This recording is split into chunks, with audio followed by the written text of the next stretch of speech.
크리스마스가 이제 얼마 남지 않았습니다. 네. 네, 그래서 이제 오늘 그리고 다음 주 크리스마스 이제 특집으로 저희가 이제 한 해를 마무리하려고 합니다. 네. 기드 모파상의 크리스마스 이브.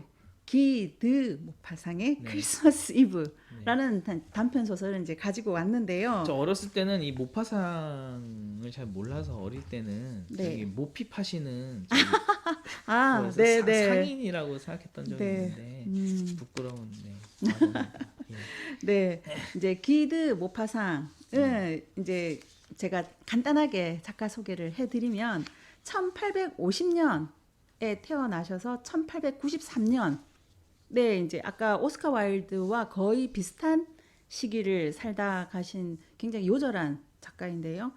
프랑스 노르망디에서 태어나 파리에서 법률 공부를 하다가 1870년 프로이센 프랑스 전쟁이 일어나자 자원 입대했습니다. 전쟁이 끝나자 파리에서 어머니의 친구인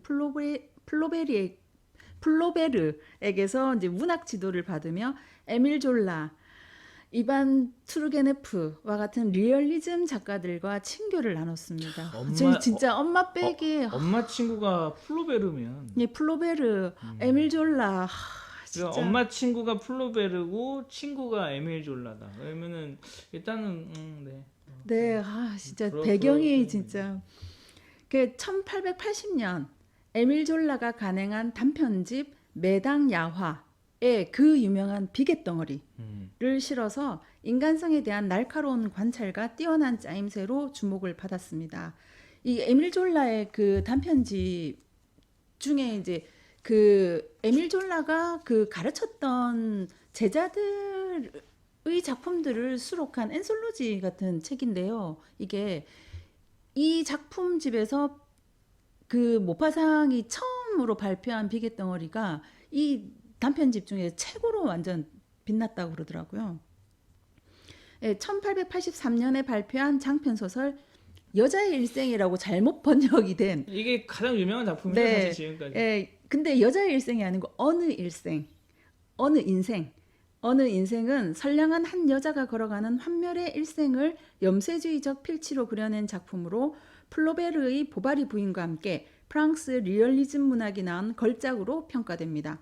약 300편의 단편 소설을 남긴 그는 현대 단편 소설의 아버지로 불리며 서머신 몬, 오 헨리와 같은 작가들에게 영향을 주었죠.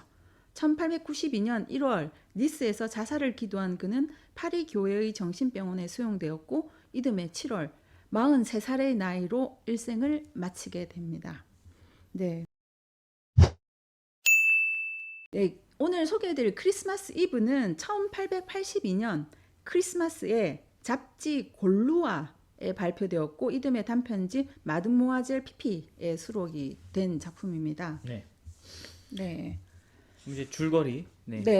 말씀해 네, 주시죠. 줄거리는 주인공이 이제 앙리 탕블리에라는 약간 통통한 남자 이제 네. 작가예요. 네. 예, 작가인데 주인공 앙리 탕블리에가 어느 날 이제 크리스마스 날 어느 해 크리스마스 날 이제 친구들과 얘기하면서 나는 크리스마스 진짜 싫어라고 하면서 확 이렇게 환멸을 하니까 그 친구들이 뭐 때문에 그렇게 싫어하느냐 하니까 그래서 이제 2년 전에 그 앙리 탕블리에가 겪었던 일을 얘기해 주는 걸로 이제 처음 단편 소설이 시작이 되는데요.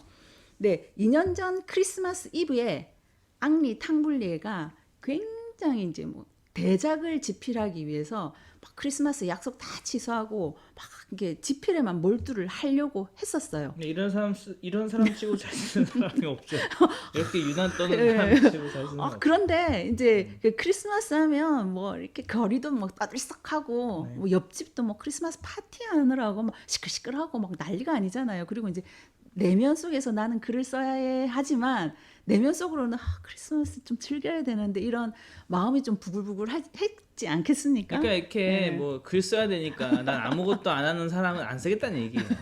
그래가지고 이제 그러면서도 이제 그 명목은 글을 쓴다는 명목이 있으니까 계속 뭔가를 썼어요. 근데 알고 보니 이렇게 되게 쓸데없는 얘기만 쓴 거예요.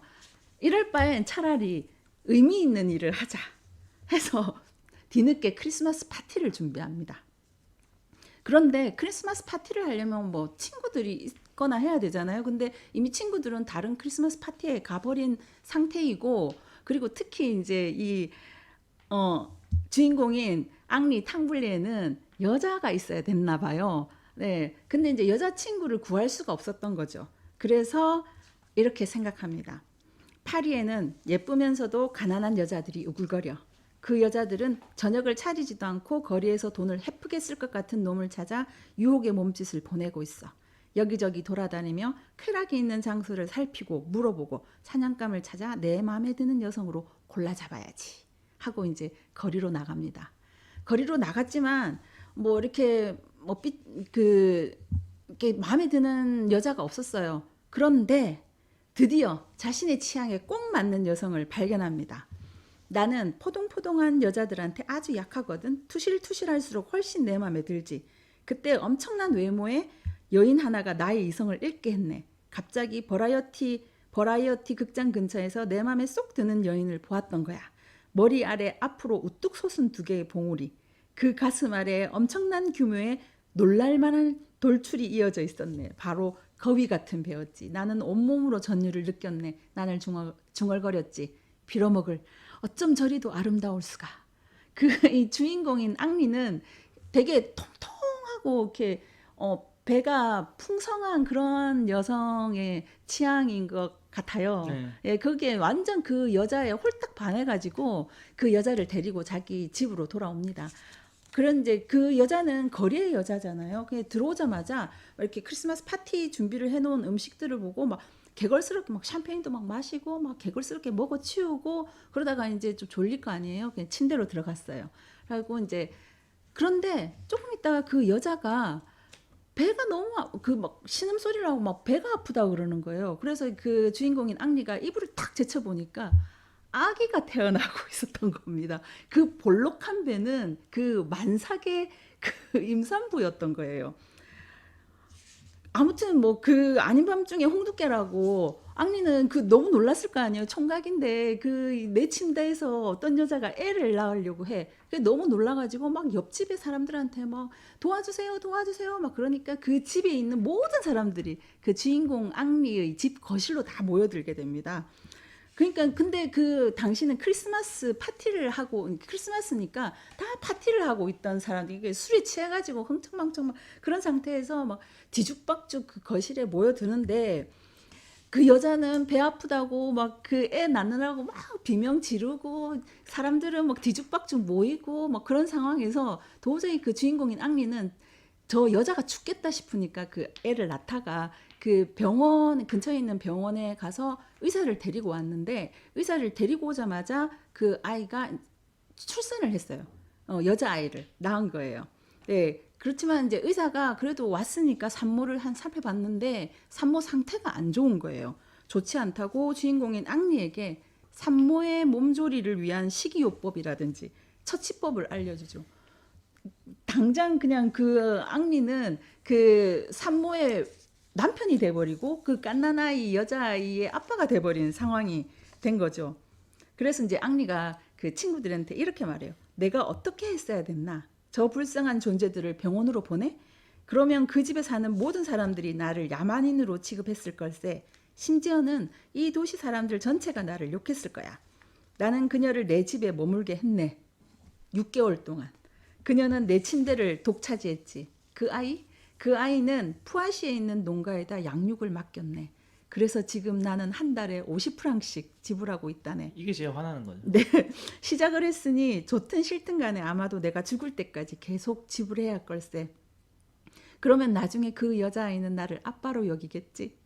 하지만 더 참을 수 없는 건 그 연인이 건강을 회복하자 나를 사랑하기 시작했다는 걸세. 해골 바가지처럼 아주 수척해진 그녀는 상상을 초월할 정도로 내가 미쳐버릴 정도로 치근대네. 이 정도면 싫어하면 하네요. 이 정도면 주인공인 앙리 탕블리에가 크리스마스라고 하면 막 치를 떨만은. 네, 이제 이렇게 단편 소설이 끝나기는 하는데요. 예.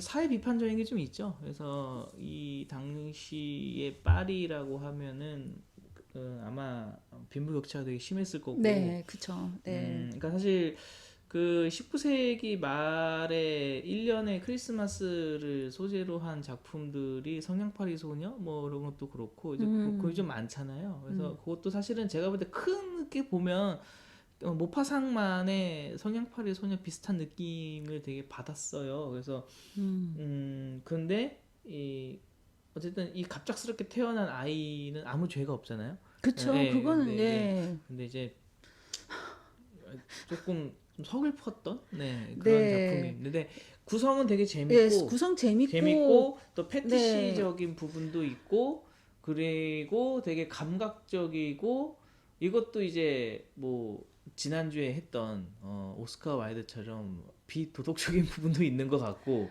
그래서 현대적인 또 감각도 어느 정도 있지만 전체적인 느낌이나 작가가 이제 대놓고 얘기하지 않지만 결국엔 그 밑에 숨겨놓은 네, 그 굉장히 거는 서글퍼요. 굉장히 서글픈 네. 이야기 같아요. 네.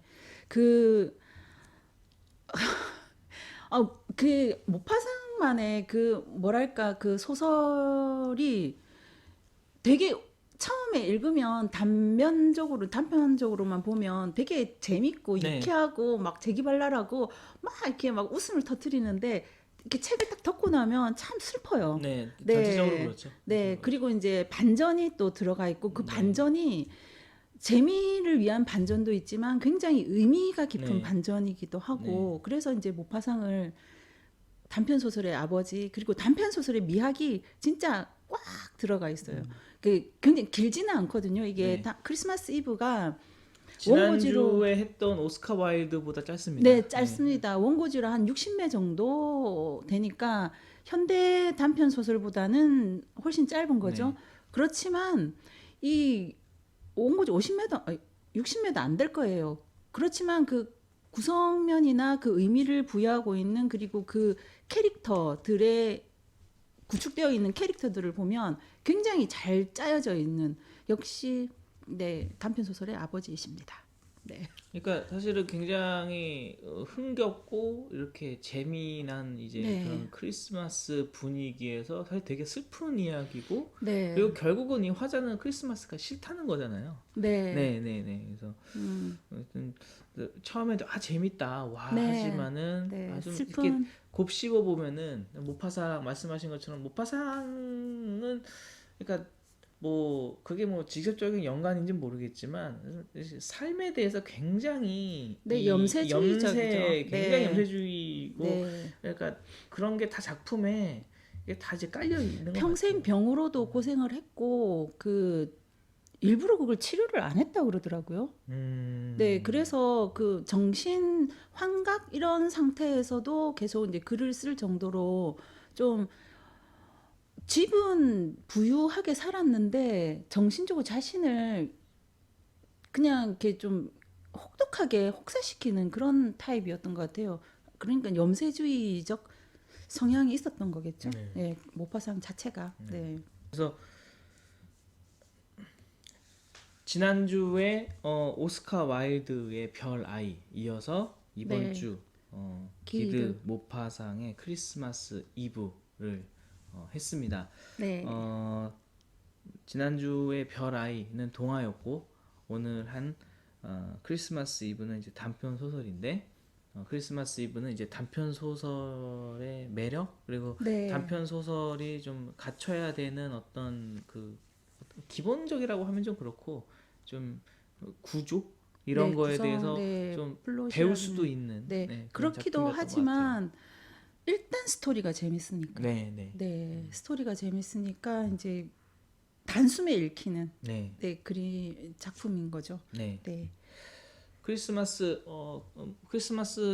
다룬 뭐 작품도 많고 크리스마스도 하면은 떠오르는 이런 여러 가지 이미지가 있는데 네. 올 한해 선생님들 또 이제 저희 방송 보시는 많은 구독자님들 또 그냥 놀러 오신 많은 분들 네. 크리스마스 또 각자의 이런 방식으로 즐겁게 뜻깊게. 사랑하시는 분들과 네.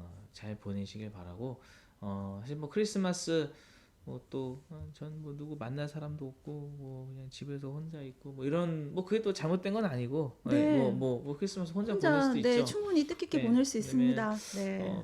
또 크리스마스 관련된 또 작품들도 좀 읽으면서 이렇게 또 시간 보내셔도 또 뜻깊지 않을까 싶습니다. 네. 네. 그리고 올해 인문 TV가 올해 마지막 네. 인문 TV이지 않을까 싶습니다. 네. 저희가 이제 크리스마스 이제 곧 한 며칠 뒤면 크리스마스잖아요. 그 크리스마스 이제 잘 보내고 네. 저희가 마지막 주는 좀 휴식기를 가지려고 합니다. 네. 그래서 올 한 해 제 기억에는 술 마시는 것부터 시작했던 것 같은데 술로 시작해서 술로 시작해서 안 네. 취하고 여기까지 잘 왔습니다.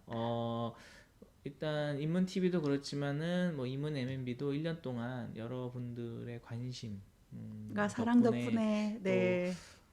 많은 일들을 했었던 것 같고요. 네. 행사도 그래도 한 두세 개 정도 또 네. 여러분들과 같이 했었던 것 같습니다. 1년 동안 많이 부족하지만 그래도 관심 있게 지켜봐 주셔서 감사드리고요. 2025년 한 해 마무리 잘 하시고 25년? 2022년 제가 정신이 왔다. 아직 술에 안 깼나 봅니다. 2022년 한 해 마무리 잘 하시고요. 2023년이 검은 토끼라고 하더라고요. 네.